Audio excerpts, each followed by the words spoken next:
అందరికీ నమస్కారం అండి. నేను మీ విజయలక్ష్మి రామదాస్. రెండు మంచి మాటలు చెప్పబోతున్నాను. ఇది ఎక్కడో నేను విన్నది, ఎవరు హరిదాసులు వాళ్ళు చెప్పినవి, వాళ్ళు ప్రసంగాల్లో విన్నవి నేను రాసుకుంటాను. అప్పుడు వెళ్ళేటప్పుడు నేను బుక్కు పెన్ను పట్టుకెళ్ళడం నాకు అలవాటు. వెళ్ళి అక్కడ చెప్పినవి అప్పటికప్పుడు రాసుకుని అవి అవి ఉంచుకుంటాను. ఎప్పుడైనా అవసరం అవ్వచ్చు కదా, మనం తెలుసుకుంటాం కదా అనే ఉద్దేశంతో. ఇది 8వ తారీఖు 1వ నెల 1996లో తణుకు విశ్వనాథం భాగవతారు గారు, హరిదాస్ గారు చెప్పిన హరికథలోని విశేషం ఇది.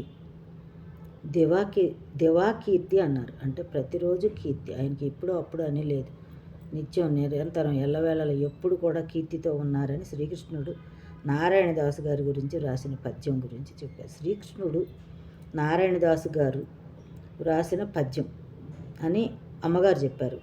అప్పుడు ఎవరో అమ్మగారు, నాకు అమ్మగారి పేరు రాయలేదు నేను. దివాకీర్తి అంటే అలాగే ఎప్పుడు నిరంతరం కీర్తితో ఉంటారని. దివ అంటే ఎప్పుడు, ఎల్లప్పుడూ, సదా, దిగదిగాంతాలు వ్యాపించిందని దాని భావం అనుకుంటున్నాను నేను. ఇప్పుడు అడుగుదామంటే వాళ్ళు లేరు, స్వర్గానికి వెళ్ళిపోయారు. ఉపన్యాసంలో చెప్పబడినది 72 నాడులలో కలిసి పచనం అవుతుంది. ఏది? ఆహారం.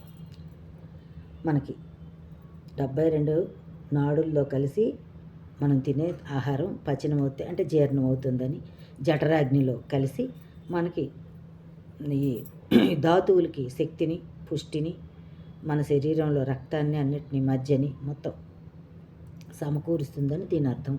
వాళ్ళు చెప్పినప్పుడు నేను అది రాసుకున్నాను. విశ్వయోని అన్నారు.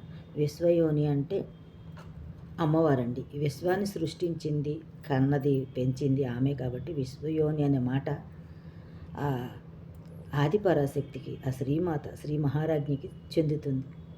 ఆ దేవదేవి లలితా త్రిపుర సుందరి నుండి విశ్వయోనికి అర్థం కరెక్ట్ అయిన అర్థం. ఆవిడికి విశ్వయోని అనగా విశ్వాని యోనిగా కలిగిన తల్లి అని కూడా ఒక అర్థం. ఇది నాకు తెలిసిన భావం అండి, తప్పులు ఎవరు అంచొద్దు.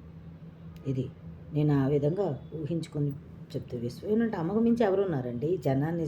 జగాన్ని సృష్టించిన ఆవిడ కాబట్టి విశ్వయోని ఆవిడకే సరిపోతుంది ఈ మాట. ఓకేనా? తర్వాత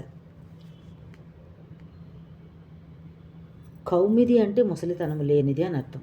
కౌముది అంటే ముసలితనము లేనిది. జర అన్నది. జర అంటే ముసలితనం లేనిది కౌముది. తర్వాత దానము, యజ్ఞము, తపస్సు, జ్ఞానము అని 4 కాళ్ళతో పూర్వం ధర్మం నడిచేది. ఏమిటి? దానము, యజ్ఞము, తపస్సు, జ్ఞానము అని 4 కాళ్ళతో పూర్వం ధర్మం నడిచేది. ఇప్పుడు ఒంటి కాలుతో నడుస్తుంది. అది అంటే అది కూడా దానంతోనే, దానం చేస్తేనే ఆ ఒంటి కాలుతో నడుస్తుందట. ఈ 3 పోయినాయి. ఏది? దానాలు పోయినాయి ఎప్పుడో. అప్పుడు వెళ్ళి దానం ఇమ్మంటే వాళ్ళు ఎలా మనలా పిడికిల్లోనో చాటలతోనో ఇచ్చేవారు కాదు. ఒక రాసి కుప్ప పోసి ఇది నువ్వు తీసుకో అనేవారు, ఇటు ఒక కుప్ప పోసి ఇది నువ్వు తీసుకో అనేవారు. అంటే వాళ్ళు ఎవరైనా పంచుకొని, వాళ్ళకి అనవసరం. దానం అంటే వాళ్ళ కుప్ప ఇచ్చేయడమే. అది బంగారు కుప్ప, వెండి కుప్ప, రత్నాల రాసుల, ధాన్యపు రాసుల, బియ్యపు రాసుల, అవేం కాదు వాళ్ళకి. అది చూస్తే ఆ కుప్పను అట్లా తీసుకోండి, ఇది మీరు తీసుకోండి, ఇది మీరు తీసుకొని అలా దానం చేసేవారట వాళ్ళు. యజ్ఞం నిరంతరం, ఇప్పుడు మన సౌనికాది మహర్షులు యజ్ఞం నిరంతరం, ఇప్పటికీ అప్పటి చేసిన యజ్ఞం ఇప్పటిదాకా అలాగా అక్కడ నిరంతరం సాగుతూనే ఉందని చెప్తున్నారు పెద్దలు. నేను చూడలేదు, ఎవరు చూసిన వాళ్ళు చెప్పొచ్చు, పెద్దవాళ్ళకి తెలిసి ఉంటుంది, బాగా వేద పండితులకి వాళ్ళకి. కానీ ఆ యజ్ఞం అప్పుడు కృతయుగంలో చేసిన యజ్ఞస్థలము సౌనికాది మహర్షులు అక్కడ చేస్తున్న యాగం ఉంది, సత్రయాగం. ఆ సత్రయాగం ఇప్పటికీ నడుస్తుందని అంటున్నారు. దాని నిప్పురు అవ్వలు ఇప్పటికీ అందులోనే, ఆ కుండం అలాగా నిరంతరం జ్వలిస్తూనే ఉందట. యజ్ఞం. తపస్సు, కొంతమంది ఒంటికాలతో తపస్సు చేశారని, కొంతమంది ముక్కు మూసుకొని తపస్సు చేశారని, కొంతమంది అపర్ణాలంటే ఆకులు తిని తపస్సు చేశారని, కొంతమంది బొటనవేలు, పార్వతీదేవే చేసింది బొటనవేలుతో తపస్సు చేశారని, అలాగా ఇలా చేసి ఆహార పానీయాలు మాని జడలు కట్టేసిన, పాములు ఎక్కిన, పుట్టలు పట్టేసిన వాళ్ళకి దాని శరీరం మీద వ్యామోహం లేకుండా దైవాన్ని గురించే తలుస్తూ, వాళ్ళకి ఆకలి దప్పులు కూడా ఏదో ఆసక్తి చాలు వాళ్ళకి. ఇంకా ఆకలి దప్పులు ఎక్కడ వస్తాయండి? ఆ నామోచ్చారణతో వచ్చే శక్తి లోకాలను దహించేసి అంత అగ్ని వాళ్ళలోంచి ప్రవహిస్తుందన్నమాట. అందుకని అప్పుడు వాళ్ళ జ్ఞానం అంత అనమాట. ఈ నేత్రంతో ఏదైనా చూస్తారు వాళ్ళు. మూడో నేత్రం తెరిచి వాళ్ళు కళ్ళు మూసుకుంటే ప్రపంచంలో అక్కడ ఏమవుతుందో వాళ్ళు తెలిసిపోద్ది. అంతటి శక్తివంతులు ఈ 4. అంటే దానము, యజ్ఞము, తపస్సు, జ్ఞానం. జ్ఞానం అంటే అదే జ్ఞాన నేత్రం తెరిస్తే వాళ్ళకి అది తెలియదు. ఈ 4తో పూర్వం ధర్మం నడిచేది, ఇప్పుడు ఒంటికాలతో నడుస్తుంది. అదిని ఉంటే దానము చేస్తేనే, అంటే మనకు కలిగింది ఏదో ఇస్తాము, పండో కాయో బియ్యమో పప్పు ఉప్పు ఒక సద్బ్రాహ్మణునికి దానం చేస్తే మనకి ఏదో ఎంత పుణ్యం వస్తుందని మన ఆశ.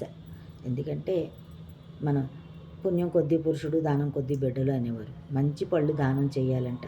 మనం పుచ్చివి సచ్చివి లోపల ఏమైనా కాకుండా మంచివి ఇవ్వాలి. మంచివి ఎంచుకొని మరీ చూసి ఇస్తాం, ఇవ్వాలి. అంతేగాని ఏదో ఉంది కదా అని ఇచ్చేస్తే అది పుణ్యం రాదు, పాపమే వస్తుంది మరి కొంచెం. కాబట్టి ఎవరికైనా ఇచ్చేటప్పుడు మంచిది ఇవ్వాలని పెద్దలు చెప్పారు. అది నేను ఆచరిస్తుంటాను. నాకు తోచింది మీకు పాటించమని చెప్తున్నాను. ఓకేనమ్మా. నమస్తే మాంజీ. ధన్యవాదములు. ఓకేనా? ధన్యవాదములు అందరికీ. నమస్తే మాంజలి.